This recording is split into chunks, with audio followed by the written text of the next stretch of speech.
In 1970, the war was going full blast, and there was quite a sense of urgency to get officer trainees to their platoon. I was supposed to go to Fort Hood, Texas, and I knew there was no way I was going to ever go there.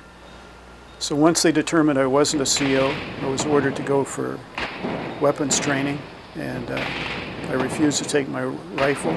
They initiated court-martial. Labor Day weekend was a 3-day weekend, and I decided to leave for Canada then. At the time, I didn't have any other options. Like a lot of other people, I tried to do what I could to forestall the draft process. The selective service used to send us letters and declarations that we had to show up at a particular time and do what we could to join in the armed forces. We were required to serve. It was conscription, it was a draft. We were simply forced to go to war in Vietnam, and there was no easy way out of it. Although I delayed and got college deferments and did whatever I could to slow the process down. But eventually it got to the point where I had FBI agents coming to my parents' house and looking for me, and I decided it was time to come to Canada.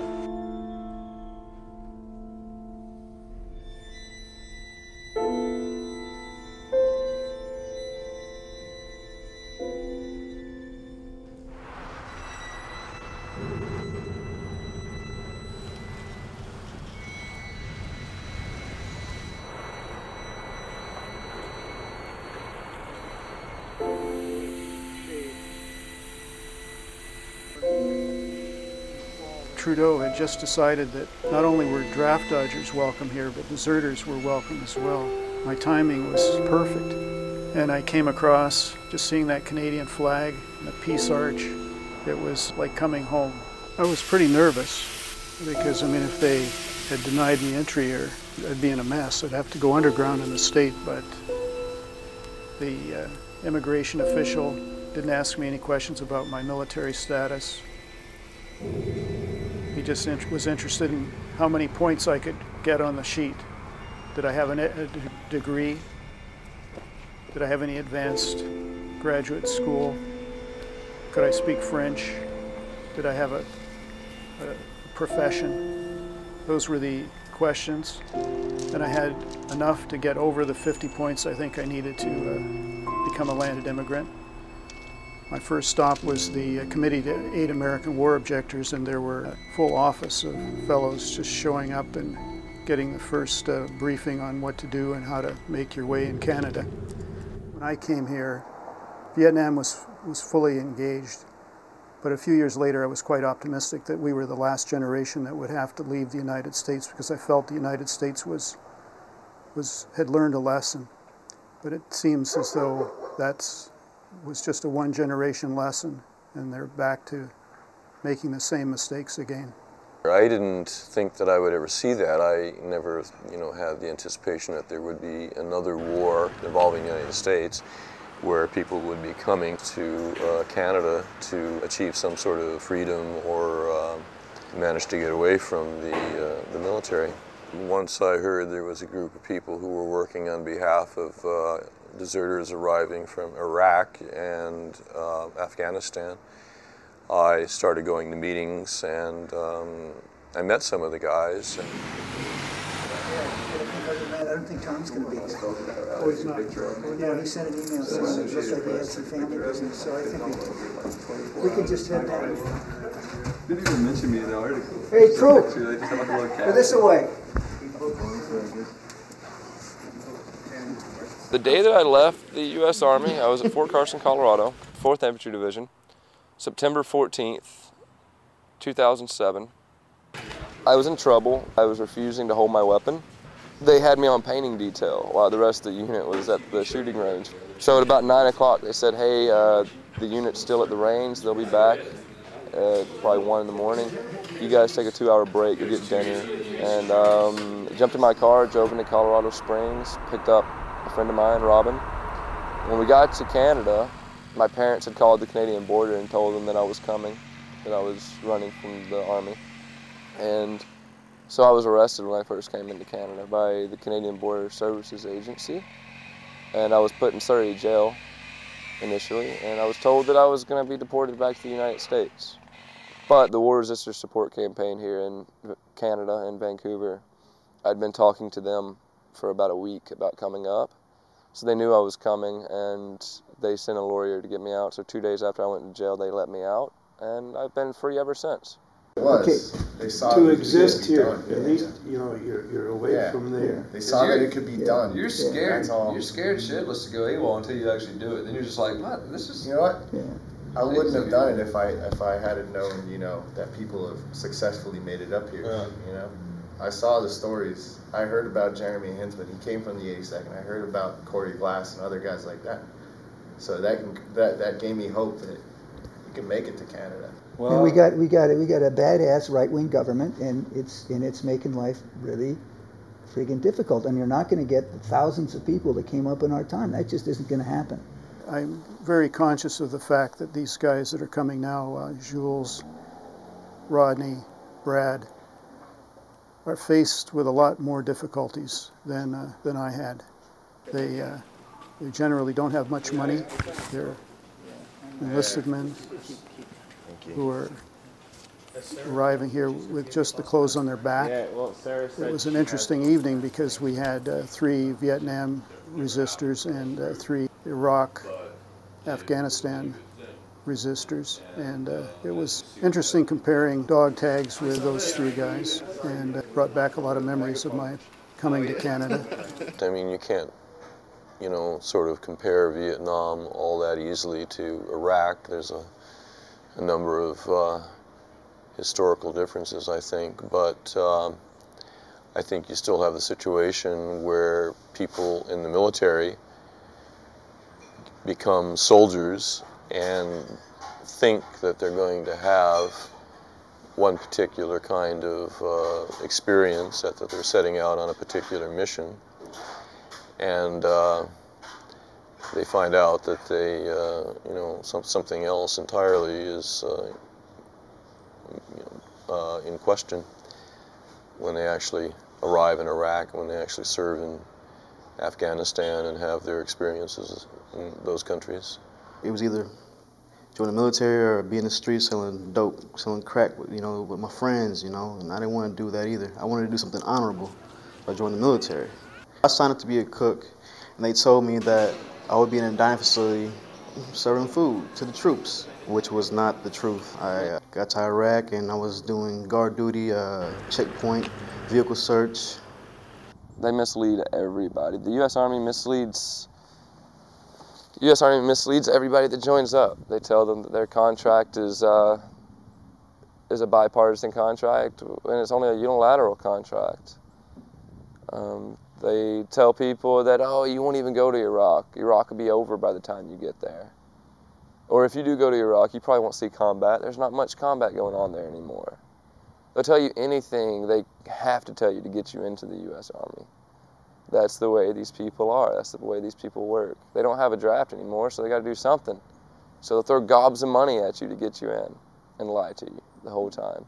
You know, I've seen many people get shot and killed right in front of me. I witnessed a lot of things, and I was kind of desensitized to death anyway, so if I die, I die. That's my feelings on it. But I don't want to die. I don't want to die in a third world country that I have no reason to be over there for.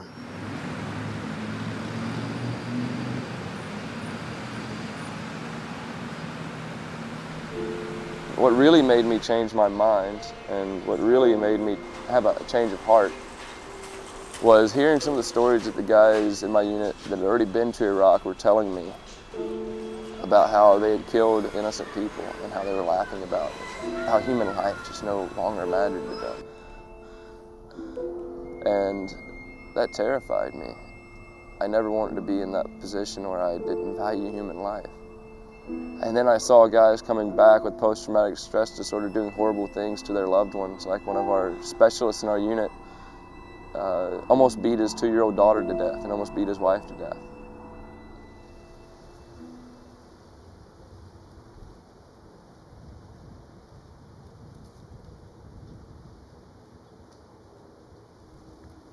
I was attached to a PSYOP team for a couple of months when I was in Afghanistan, and these are some of the guys I rolled with.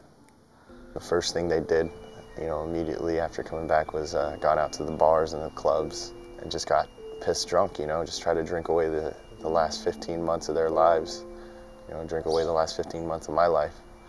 And it was like a cycle of continually drinking and just trying to numb yourself to the experience that you've just gone through.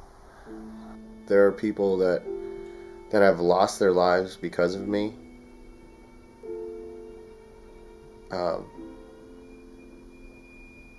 There's a woman and a child in Afghanistan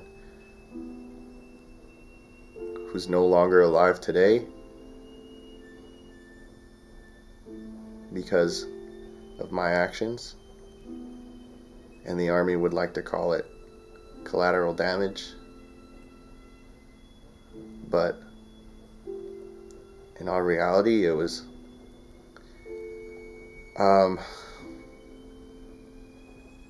murder. I'm headed down to see my therapist or my counselor to do some post-traumatic stress syndrome work, help out with that.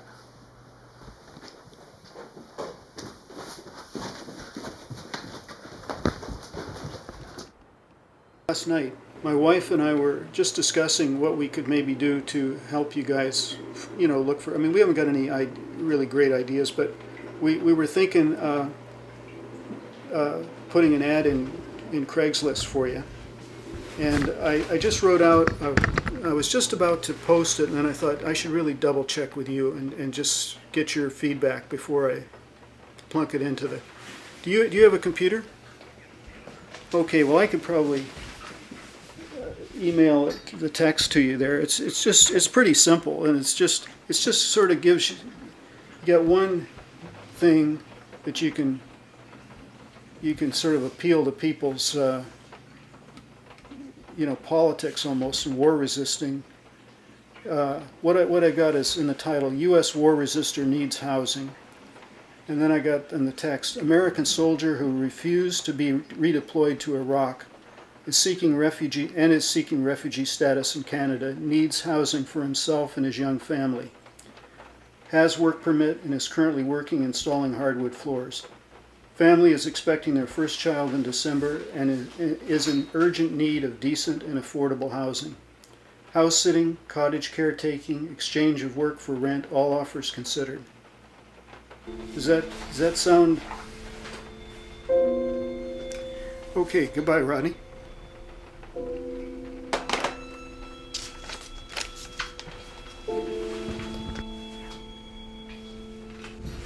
Yeah, he was very thankful. Excuse me, I just get sort of emotional, and it shows, I think.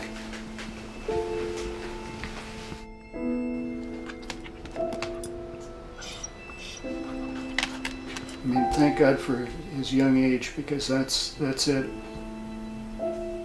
He's got a 19-year-old wife that's just about ready to have a baby, and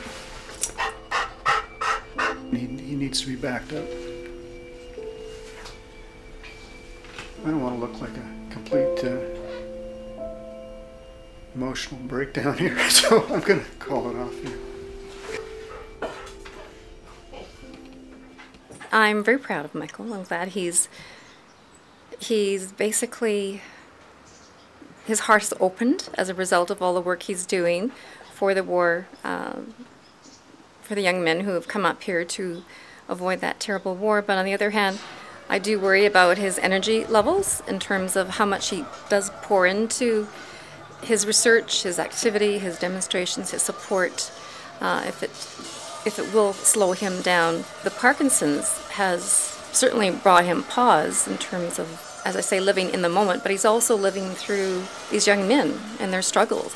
This is a show called Border, which celebrates the border services agents of the Canadian government. But for once they've got a show that's worth watching, because it's all about 3 U.S. Army deserters who are being stop-loss in the States, so they try to escape to Canada. It's very rare. The latest Canadian government under Harper is doing its best to curry favor with the U.S. by sending deserters back. They've sent one back so far, and they've got 2 or 3 others that are eligible to be deported.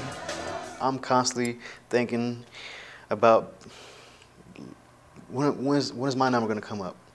When are they going to decide I have to leave? How long before they come to me and tell me that I'm going to be next to leave and face jail time? But I'm not afraid of going back. You know, I'm afraid, but not afraid of going back and serving time for. I'd rather go to jail than go back over there to Iraq. I'll do my time in jail, but I will not go back to Iraq. My purpose in being in the War Resistor Support Campaign is to help these guys get established here and make a home here.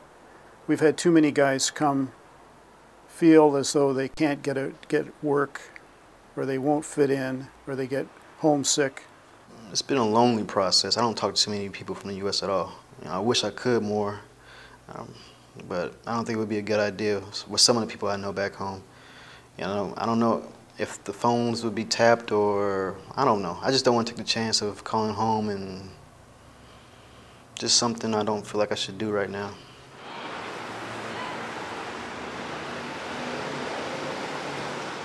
These Amanita muscaria are known to be a dissociative hallucinogen. Okay, is that like one dose? 10 grams, Yeah, yeah. okay. Or you can try the extract, which is a little easier to take down. It's $2 more and it equals the same thing. It's just easier. That's exactly right. Okay, cool.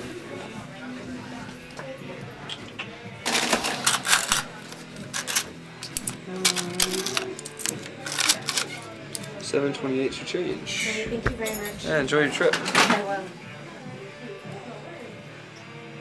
I got my notice to appear today for the refugee board, February 23rd. So seems as if they're gonna make their first decision, first of many decisions,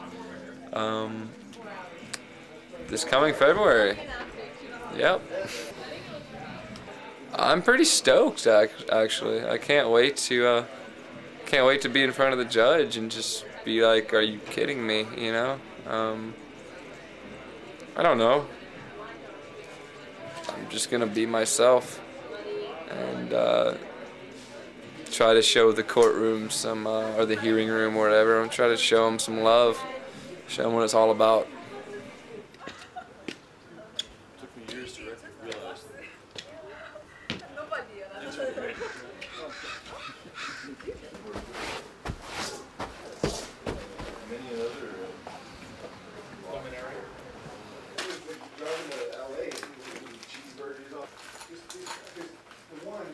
You got to be a chosen optimist to think that things are going to come out well. I think if you look at the things, and I know I'm not particularly optimist, and that's why I think we've got to be ready to help deal with the situation if they start moving on the deportations. There's asylum in churches and things like that. Yeah, that's one way. And then there's going to Europe or some. Just going underground, you know. Yeah. Getting an arranged marriage, and just going with somebody, you know. And you pop up 5 years later and say that you'd like to have status in Canada. You've been living underground, and you've worked and not gotten arrested, and you're married. You're part of the community. Wait for amnesty, basically. Yeah. It will come. I mean, I think the Vietnam War was as unpopular as it was still, you were in deep trouble if you fought it at the time. But 5 years after the war was over, it was very much a different scene. If it ever came down to the wire and shit hit the fan, I would not go back to the United States. So if you could offer me any help, I would take it. If you can get me to freaking off this continent, I would take it. Bottom line is America's not my home anymore. Ireland is supposed to be a haven. That there's a few guys in Ireland. How we get there, though? We don't Well, there's a guy. Marriage is a way. There's a guy in Italy right now I know that married his way to Italian citizenship. I don't know. So if you could get some, I mean, it's conceivable you could get a charter flight, to We're probably on some kind of no-fly list. Oh, going directly through Britain? Because they have my passport. They took that shit out of the I border. think you can go direct to Ireland from Canada. I'm not sure. Well, there are other ways to travel too. I mean, there's no fly, but there are ships to ship. Yeah. I mean, possibly, it's very well done. And I'm not picky. I'd stay in like in a Connex, in a freaking shipping locker. Oh, I don't think so. If it was my home. As bad as it seems, like people ask me, "Do you hate America that much?" You know, I don't hate America. It's just not my home. I hate the people who are running it. Yeah. All right. Okay. Anyway, take care, you guys. Okay, you take care. We'll see you Okay. soon.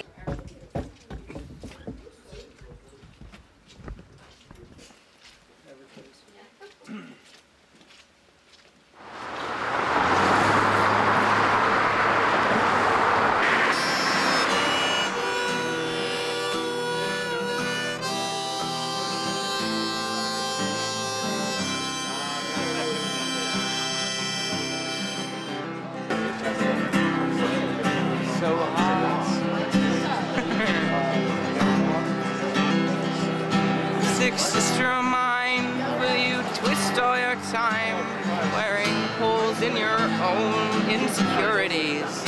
When you last looked around from the top of town, did you look down upon all of your enemies? Only 2 stories up at the top of the stairs, all were staring, unwavering, wanting you. But then you tumbled down and away. With your crown rolled the roll of the moral majority.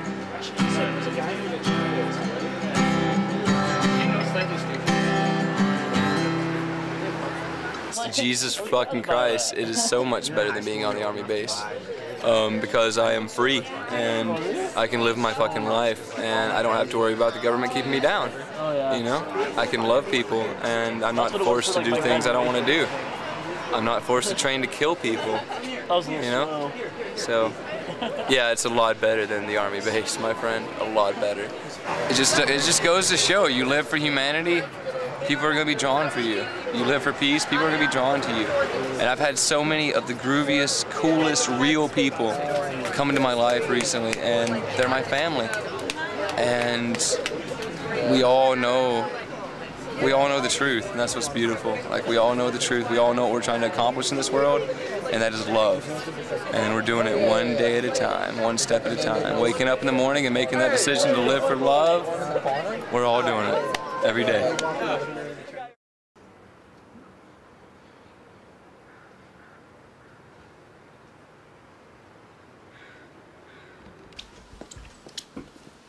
We're doing our little bit to go after this member of parliament in Surrey who was just barely elected at the last election and is very reluctant to change her position, and we're hoping we can make enough difference to replace her with a parliamentarian who is on the side of the war resistors.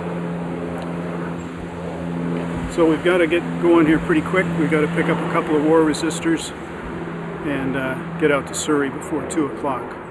So we're just about ready to pack up and go. See you this afternoon. Okay, see you later. Bye. Glad it stopped raining, and it should be it's like the sun is coming out, I think, for this event.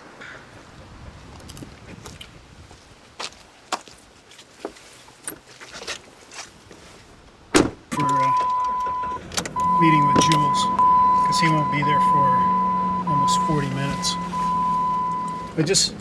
Sometimes we get a snag or something and start off late. We'll never catch up. This way we'll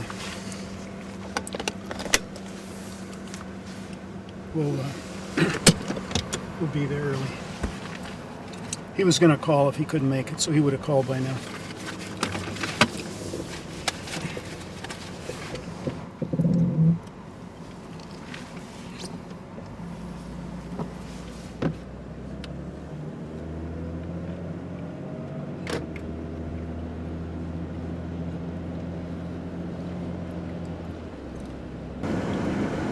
This is just mapping where we're going. We're going down 12th Avenue. We're at Granville Street. This is the main north-south artery in Vancouver. And Jules is coming from Ladner. He's coming on a bus down Granville Street, and he's going to get off at Broadway. Broadway is just a couple blocks up ahead here. So we're actually 20 minutes early. So we're going to cool our heels here at Broadway and Granville for 20 minutes, waiting for Jules, but at least we won't be late. We can figure out where the 99, there's the 99 bus, 98 bus, Richmond. He's coming on the 601. Okay, well, we're at Broadway and Granville still. We've been here for almost a half an hour waiting for Jules' bus. Does the 601 stop here? Yeah. Okay, thanks.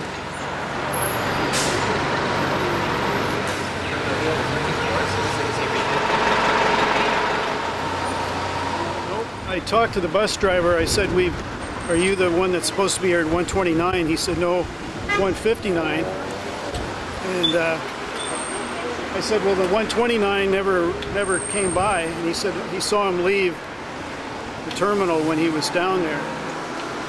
So I'm not